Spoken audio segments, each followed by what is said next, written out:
Dear student, जैसे आपको पिछली कक्षा में गैमेटोजेनेसिस क्या है, किसे कहते हैं, यह जो प्रक्रिया है किस तरह से क्रियान्वित होती है, इसके विषय में आपको बताया गया था, जिसमें जो फाइनली प्रक्रिया थी स्पर्मेशन एक ऐसी प्रक्रिया है in which the finally released of sperm from the seminiferous tubule is called spermiation. Spermatogenesis के ही अंतर्गत ये प्रक्रियाएं आती थीं। अब ये तो हम जान गए कि स्पर्म और ओवम जो दोनों ही एक ओवम को फीमेल गैमेटोफाइट या फीमेल गैमेट और स्पर्म को मेल गैमेट के नाम से जाना जाता है। और फाइनली हमने यह भी जाना कि जो स्पर्म है वह मेल के टेस्टिस के सेमिनिफेरस ट्यूब्यूल से सिक्रीट होता है और जो ओवम है वह ओवरी से, फीमेल के ओवरी से रिलीज होता है, जो पीरियडिकली होता है और यह जो है ऑल टाइम होता है।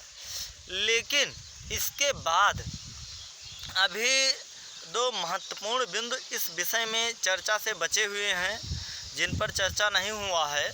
पहला बिंदु तो ये है कि चलिए ठीक है, स्पर्म हो गया, तो आखिर स्पर्म जो सिक्रीट हुआ सेमिनिफेरस ट्यूब्यूल से, release from seminiferous tubule of the testis के सेमिनिफेरस ट्यूब्यूल से जो सिक्रीट होता है, जो रिलीज होता है, वह कैसा होता है, उसकी आकृति क्या है, उसका कार्य क्या है, उसकी वो कितने मात्रा में रिलीज होता है।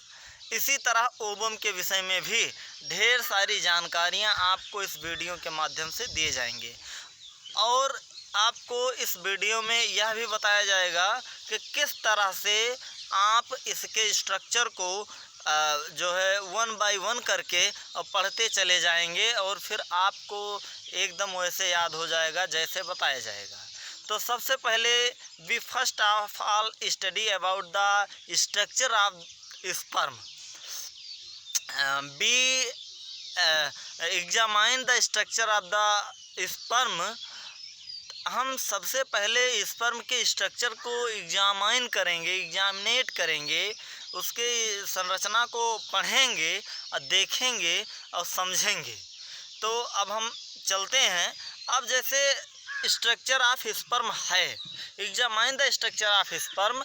किसी भी स्पर्म के स्ट्रक्चर को एग्जामाइन करने के लिए उसके 4 प्रमुख जो भाग हैं वो बताए गए हैं।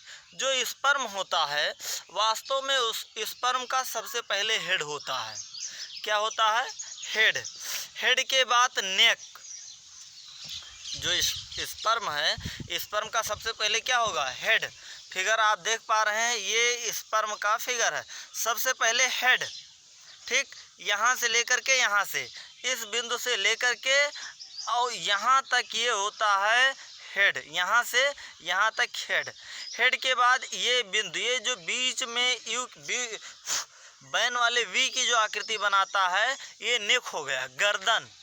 उसके बाद middle part of the sperm यहाँ तक, ये middle part of the sperm. और उसके बाद ये जो कर्लिंग पार्ट है, ये मुड़ा हुआ जो कर्व की तरह पार्ट है, कर्ल कर गया है, ये tail of the sperm. Sperm के 4 हिस्से, हेड, नेक, मिडिल पीस और टेल, 4 हिस्से स्पर्म के हो गए। अब चारों हिस्सों में सबसे पहले हेड है। हेड वाले हिस्से में जो पहला स्ट्रक्चर पाया जाता है वह प्लाज्मा मेम्ब्रेन होता है। हेड में क्या पाया जाता है? सबसे पहले हेड में पाया जाता है स्पर्म के plasma membrane. Inside the plasma membrane acrosome enzyme are enclosed. Inside the plasma membrane, acrosome enzyme enclosed by the plasma membrane। Plasma membrane के द्वारा एक्रोसोम नामक एंजाइम, जो कि उस कैप लाइक स्ट्रक्चर के अंदर इनक्लोज्ड होता है। और इस तरह से जो एक्रोसोम होता है कैप शेप्ड स्ट्रक्चर में इनक्लोज्ड होता है। उसके बाद न्यूक्लियस कंटेनिंग क्रोमोसोमल मटेरियल, और प्लाज्मा मेम्ब्रेन हो गया। हेड के हिस्से को आपको बताया जा रहा है, अभी हेड की चर्चा हो रही है। 4 पार्ट हैं स्पर्म में, हेड की चर्चा हो रही है अभी। तो हेड वाले हिस्से में सबसे पहले प्लाज्मा मेम्ब्रेन है जो पूरे हेड को इनक्लोज करती है। दूसरा जो स्ट्रक्चर प्लाज्मा मेम्ब्रेन के इंटरनल साइड में कैप लाइक स्ट्रक्चर बनाता है। हेड का सबसे ऊपरी सतह होती है, उसमें एक एंजाइम फील्ड होता है, भरा हुआ होता है। उस एंजाइम का नाम एक्रोसोम है।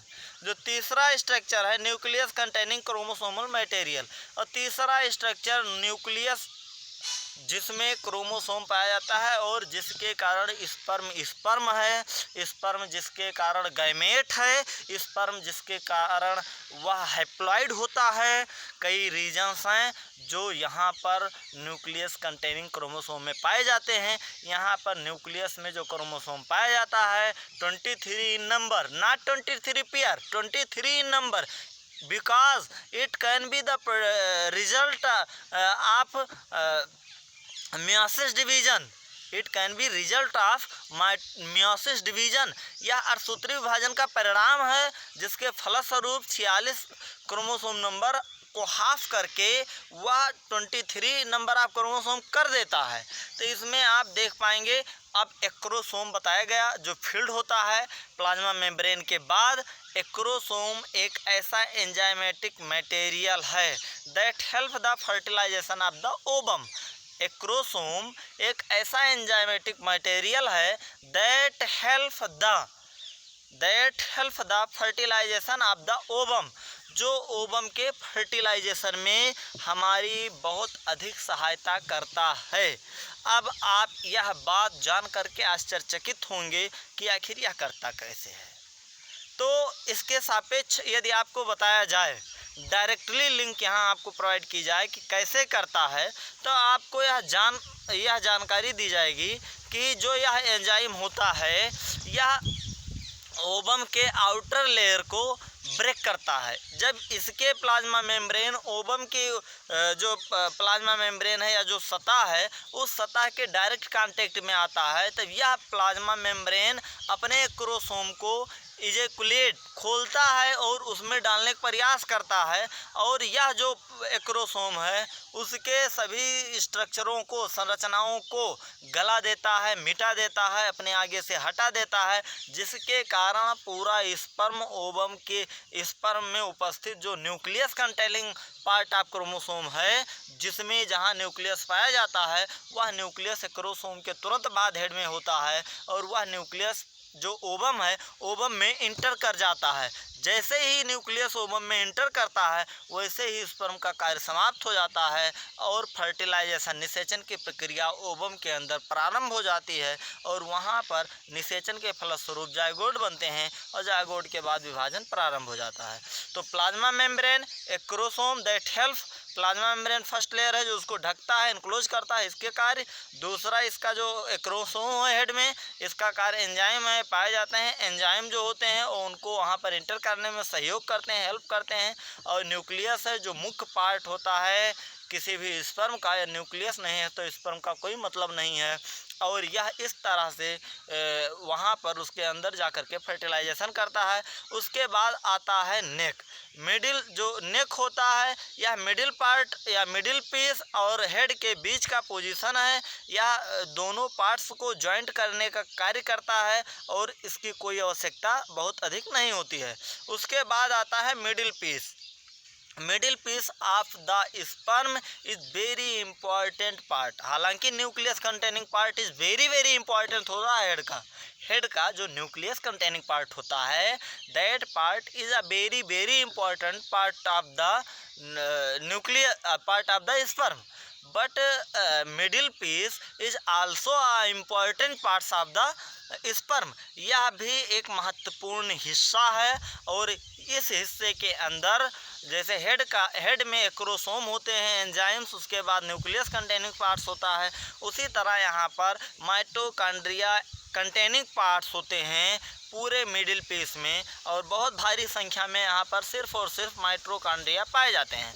ये माइटोकॉन्ड्रिया जो यहाँ पर पाए जाते हैं energy source of the swimming sperm, जो स्पर्म मोटिलिटी करता है। जैसे स्पर्म सेक्सुअल इंटरकोर्स के समय वेजाइना में छोड़ा जाता है, इनसाइड द वेजाइना छोड़ा जाता है। इनसाइड द वेजाइना से जब हम आपको पढ़ा रहे थे उसके विषय में वहाँ पर बताया जा रहा था, जब आपको फीमेल जो स्ट्रक्चर्स हैं और उसमें आपको ओविडक्ट या जो फालोपियन ट्यूब है बताया गया था, तो उसमें बताया गया था एम्पुला स्टमक के जंक्शन पर फर्टिलाइजेशन होता है।